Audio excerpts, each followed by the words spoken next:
These cattle are adapted to Florida for Florida's conditions, which is very similar to Cuba's conditions, which is their interest in raising beef cattle down there. Park Wright, part of the Likes family, was the liaison in making this deal work for us. He brought the veterinarians from Cuba to Florida to look at our cattle as well as other herds across the United States, and they settled on these Florida cattle to be shipped down to Cuba. My ancestors developed a lot of trade and economic activity in the Gulf of Mexico states with Cuba. You might say, well, why this interest in Cuba today? Well, yes, we had beautiful ranches and very productive ranches in Cuba for over 100 years. We had good friendships and partnerships, and I was sent to China when I was young to reopen our shipping business with the People's Republic of China.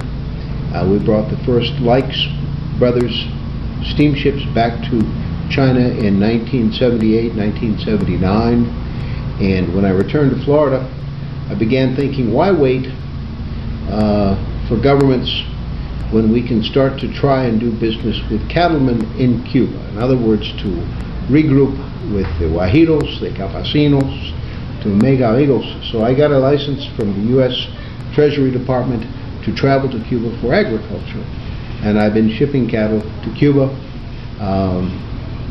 The governments have not made it easy to do anything in Cuba, both their government and our government.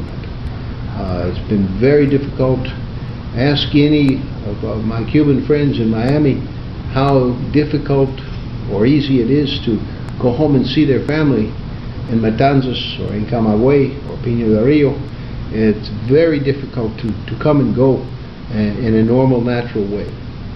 So one of my goals personally is to create an atmosphere of coming and going in a normal and natural way, to create a good neighbor policy with the 12 million Cubans that live in Cuba today.